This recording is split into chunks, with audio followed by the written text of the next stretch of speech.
Hello बच्चों, class 12 physics में आज हम लोग चैप्टर 2 का एक नया टॉपिक पढ़ेंगे।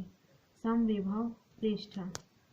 समविभव पृष्ठ है तो समविभव पृष्ठ, ये क्वेश्चन ऐसा पूछा जाता है कि समविभव पृष्ठ होता क्या है, इसके गुण लिखिए करके। तो देखिए कि समविभव पृष्ठ होता क्या है। समविभव पृष्ठ उस पृष्ठ को कहते हैं जिसके प्रत्येक बिंदु पर विभव एक समान होता है। मतलब हम लोग का जो समविभव पृष्ठ उस पृष्ठ को कहते हैं जिसके प्रत्येक बिंदु पर विभव एक समान होता है। मतलब मान लो हम लोग उसमें दो बिंदु लेते हैं ए और बी, तो दोनों का विभव क्या रहेगा, समान रहेगा, भी ही रहेगा। तो उसको हम लोग क्या कहेंगे, समविभव पृष्ठ। समविभव पृष्ठ उस पृष्ठ को कहते हैं जिसके प्रत्येक बिंदु पर विभव एक समान होता है। ठीक है, ये तो हम लोग किसी बिंदु पर निकाले थे, उसी का फॉर्मूला है v = 1/4πε0 के Q/r करके। ठीक है, इसको सॉल्व करने की जरूरत नहीं है। इसके बाद इसका चित्र देखिए। जो धनात्मक समविभव पृष्ठ होता है, क्या होता है, जब आवेश 0 से बड़ा होता है तो उसको धन आवेशी समविभव पृष्ठ कहते हैं। इस प्रकार से उसका स्ट्रक्चर बना रहेगा। देखिए प्लस क्यू आवेश है ना, जो आवेश है वह जब 0 से बड़ा होता है तो उसको हम लोग धनात्मक समविभव पृष्ठ कहते हैं। और जब उसके बाद देखिए, जब आवेश 0 से छोटा होता है, मतलब आवेश ऋण आवेश रहता है, ऋण आवेश जब उपस्थित रहता है तो उसको ऋणावेशित समविभव पृष्ठ कहते हैं। ठीक है, इस प्रकार से ये हो गया हम लोग का धनात्मक और ऋणात्मक करके। जो समविभव पृष्ठ है उसकी परिभाषा तो हो गई, उसकी अब गुण प्रॉपर्टी को हम लोग देखते हैं। ठीक है, तो इसका गुण क्या होता है, समविभव पृष्ठ के प्रत्येक बिंदु पर विभव का मान समान रहता है।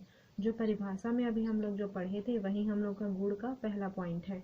समविभव पृष्ठ के प्रत्येक बिंदु पर विभव का मान समान रहता है, ये हो गया। फिर दूसरा देखिए, समविभव पृष्ठ में एकांक धन आवेश या परीक्षण आवेश को एक बिंदु से दूसरे बिंदु तक ले जाने में कोई कार्य नहीं करना पड़ता है। जैसे हम लोग का 2 पॉइंट है, यहाँ पे मान लो 2 पॉइंट है ए और बी, तो बी को ए तक लाने में हम लोग को कोई कार्य नहीं करना पड़ता है। देखिए ये दिया हुआ है, इसमें कोई कार्य नहीं करना पड़ता है। कार्य क्या होता है, इसमें 0 होता है। समविभव पृष्ठ में एकांक धन आवेश या परीक्षण आवेश को एक बिंदु से दूसरे बिंदु तक ले जाने में कोई कार्य नहीं करना पड़ता है, ये दूसरा गुण है। तीसरा देखिए, विद्युत क्षेत्र रेखाएं समविभव पृष्ठ के अभिलंबवत होती है। जो ये इसमें क्यों करके दिया हुआ है ना, इसको देख लेना, ये उतना इम्पोर्टेंट नहीं है। जो इसमें जो डार्क कलर में लिखा हुआ है ना, वही इसका गुण है। विद्युत क्षेत्र रेखाएं समविभव पृष्ठ के अभिलंबवत होती है। विद्युत क्षेत्र हम लोग पढ़े थे, उसी विद्युत क्षेत्र का क्या होता है, समविभव पृष्ठ के अभिलंबवत होती है। ठीक है, उसके बाद चौथा नंबर देखिए, दो समविभव पृष्ठ एक दूसरे को कभी नहीं काटते हैं। ये कभी कभी पूछ देता है कि दो समविभव पृष्ठ एक दूसरे को कभी नहीं काटता है, क्यों। तो इसका कारण देखिए, जैसे दो विद्युत रेखाएं एक दूसरे को कभी नहीं काटते ना, सेम वैसी है। यदि दो समविभव पृष्ठ एक दूसरे को काटते हैं तो प्रतिच्छेद बिंदु पर विभव के दो मान होंगे, जो कि संभव नहीं है। अतः दो समविभव पृष्ठ एक दूसरे को कभी नहीं काटते हैं। जैसे उसमें दो बिंदु एक ही रेखा दो बिंदु को नहीं काट सकता, वैसी था। तो यहाँ पे क्या है, तो प्रतिच्छेद बिंदु क्या एक दूसरे को कभी नहीं काटते, क्योंकि प्रतिच्छेद बिंदु पर विभव के दो मान होंगे।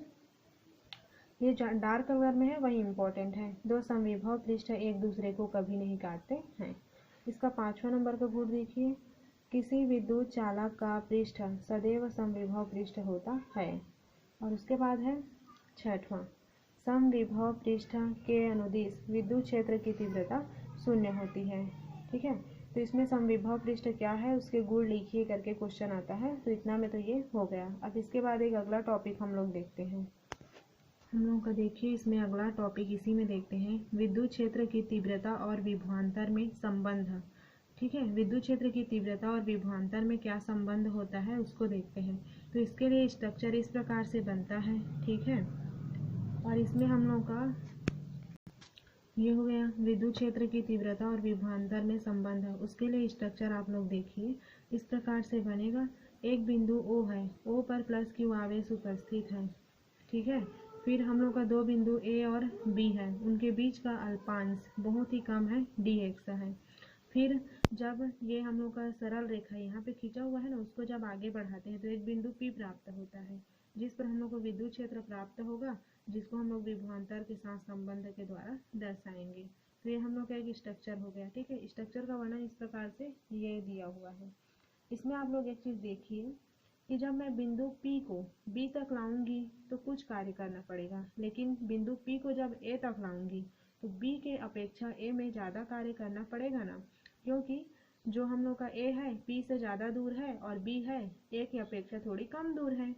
तो जब मैं P को बिंदु B पर लाऊंगी तो थोड़ा सा कार्य करना पड़ेगा, लेकिन जब इसी बिंदु P को बिंदु A तक लाऊंगी तो B की अपेक्षा अधिक कार्य करना पड़ेगा। यही मेन पॉइंट है। इसी के द्वारा हम लोग विद्युत क्षेत्र की तीव्रता और विभवांतर में संबंध दर्शाएंगे। तो देखिए,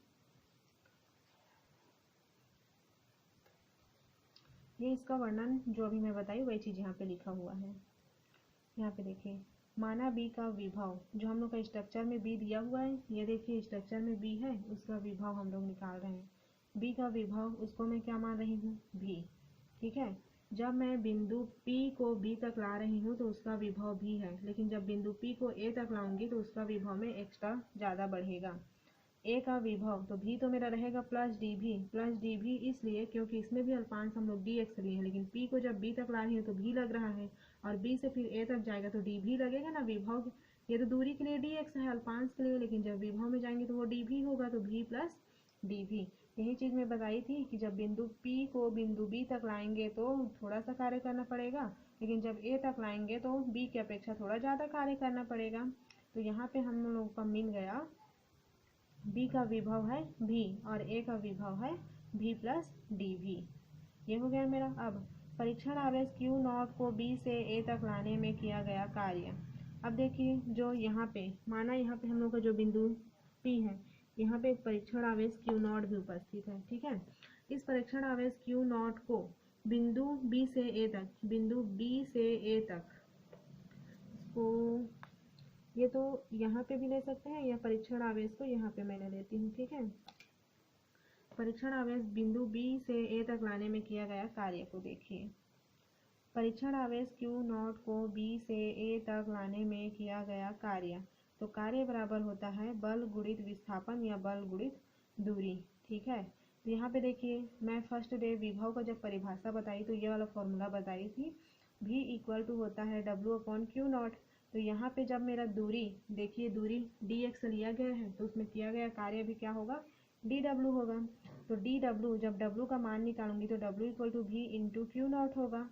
तो यहाँ पे देखिए, ये dw हो गया, w का dw, और ये दोनों आपस में मल्टीप्लाई हो जाएंगे तो ये Q0 dv हो गया, बल Q0 dv। यहाँ से ये w इक्वल टू, जब v इक्वल टू W/Q0 है तो w इक्वल टू निकालूंगी तो v इंटू Q0 होगा, तो उसी से निकल गया dw equal to Q0 dv। क्योंकि दूरी अल्प है इसलिए उसका विभव भी अल्प होगा और उसमें जो किया गया कार्य है वो भी अल्प होगा। इसको मैं इक्वेशन नंबर फर्स्ट मान लेती हूँ। अब आगे देखते हैं। यहाँ पे देखिए, विद्युत क्षेत्र E द्वारा परीक्षण आवेश Q0 पर आरोपित बल। अब यहाँ पे हम लोग जो विद्युत क्षेत्र E है उसके द्वारा परीक्षण आवेश पर आरोपित Q0 बल को हम लोग क्या लेते हैं, F equal to Q0 into E करके। इसको हम लोग कैसे पढ़े थे, ये वाला फॉर्मूला को, यहाँ पे ये फॉर्मूला, इस फॉर्मूला को हम लोग पढ़े थे, E इक्वल टू क्या था, F/Q0, ऐसे ही पढ़े थे। तो Q0 को E के साथ, जो Q0 है उसको E के साथ मल्टीप्लाई कर दूंगी तो इतना हो जाएगा, और F का F हो जाएगा। ये हो गया मेरा इक्वेशन नंबर 2। इक्वेशन नंबर मेरा हो गया 2। अब देखिए, इस बल के विरुद्ध, जो ये बल हम लोग निकाले हैं F, उसके विरुद्ध, इस बल के विरुद्ध परीक्षण आवेश को B से A तक लाने में किया गया कार्य। स्ट्रक्चर में देखिए, B से A तक, और किस बल के विरुद्ध, जो इक्वेशन नंबर 2 निकाले हैं उसके विरुद्ध B से A तक लाने में किया गया कार्य। तो कार्य बराबर बल गुणित दूरी, तो कार्य dw, बल F, और विरुद्ध बल है तो सामने क्या हो जाएगा, माइनस, दूरी dx अल्प है, फिर dw का dw, और f का माइनस f का वैल्यू इक्वेशन नंबर 2 से क्या है, Q0e है, तो उसको यहाँ पे लाके मैं रख दी Q0e। f का वैल्यू यहाँ पे Q0e, तो ये Q0e dx का dx। ये इक्वेशन नंबर मेरा 3 हो गया। देखिए, dw मेरा निकल गया minus Q0e into dx, equation number 3 है। इक्वेशन नंबर फर्स्ट को एक बार देखिए, डी डब्ल्यू इक्वल टू क्या है, क्यू नॉट डी वी, तो ये भी डी डब्ल्यू है, इसका लेफ्ट साइड। इक्वेशन नंबर 3 भी डी डब्ल्यू है, इसका भी लेफ्ट साइड, तो इस दोनों का राइट साइड एक दूसरे के इक्वल हो जाएगा। इसीलिए समीकरण पहला और तीसरा से मेरा हो गया क्यू नॉट डी वी, ये समीकरण एक से है, इक्वल टू ये आ गया minus Q not D x. यहाँ पे देखिए ये क्यू नॉट और ये क्यू नॉट आपस में, ये क्यू नॉट और ये क्यू नॉट कट जाएंगे। यहाँ पे देखिए ये क्यू नॉट और ये क्यू नॉट कट जाएंगे, तो डी डब्ल्यू का डी डब्ल्यू हो जाएगा और ई डी एक्स का ई डी एक्स और माइनस के यहाँ पे माइनस है। अब इसके बाद देखिए यहाँ पे ई का जब मैं वैल्यू निकालूंगी, ठीक है, ई ले ली, फिर ये डी भी इसके नीचे में, सॉरी डी एक्स को इसके नीचे में मैं भेज दी, ई इक्वल टू निकालूंगी तो ये डी एक्स डी वी के नीचे में चला जाएगा और माइनस का माइनस रहेगा। ठीक है, यही हम लोग का क्या है, ई क्या है हम लोग का विद्युत क्षेत्र की तीव्रता, और भी को क्या लेते हैं विभवांतर। तो ई और भी में संबंध, मतलब क्या बोलते हैं, विद्युत क्षेत्र की तीव्रता और विभवांतर में संबंध है। यही विद्युत क्षेत्र की तीव्रता और विभवांतर में संबंध है। अब इसी को हम लोग एक परिभाषा देते हैं विभव प्रवणता, तो उसको भी देख लेते हैं उसका परिभाषा कैसे होता है। ये हम लोग का संबंध हो गया विद्युत क्षेत्र की तीव्रता और विभवांतर में संबंध है। यहाँ पे देखिए विभव प्रवणता, ये अभी हम लोग निकाले E equal to D V upon D X, हम लोग के उसमें माइनस था तो माइनस हम लोग का जो रिलेशन था उसमें आना था, लेकिन विभव प्रवणता किसको बोलते हैं जब माइनस नहीं रहता। तो इसका डेफिनेशन देखिए, विद्युत क्षेत्र में दूरी के साथ विभव परिवर्तन की दर को विभव प्रवणता कहते हैं। देखो विद्युत क्षेत्र में दूरी में परिवर्तन हो रहा है, के साथ विभव को, अच्छा दूरी के साथ विभव में परिवर्तन बोलते हैं, डी बाई डी एक्स को दूरी के साथ, एक्स को दूरी के साथ विभव में परिवर्तन की दर को विभव प्रवणता कहते हैं। विद्युत क्षेत्र में दूरी के साथ विभव में परिवर्तन की दर को विभव प्रवणता कहते हैं। यहाँ एक सदिश राशि है, इसका SI मात्रक वोल्ट पर मीटर है। इसको अच्छे से समझिए, विद्युत क्षेत्र में x को दूरी के साथ विभव, भी को विभव में परिवर्तन की दर, बटा में इसलिए दर, विद्युत क्षेत्र में दूरी के साथ में विभव में परिवर्तन की दर को विभव प्रवणता कहते हैं। ठीक है, ये हो गया हम लोग का। इस प्रकार से ये वाला टॉपिक हम लोग का कंप्लीट होता है। आज हम लोग देखा कि समविभव पृष्ठ क्या है, उसके गुण को देखा, फिर उसके बाद विद्युत क्षेत्र की तीव्रता और विभवांतर में संबंध क्या होता है उसको हम लोगों ने जाना। फिर विभव प्रवणता, जो समविभव पृष्ठ था उसमें उसका डेफिनेशन और उसका गुण ही पूछा जाता है। क्यों करके क्वेश्चन कभी कभी पूछेगा तो ठीक है, वरना वैसे ही आता है। तो आज के वीडियो में हम लोग इतना ही रखते हैं। Thank you.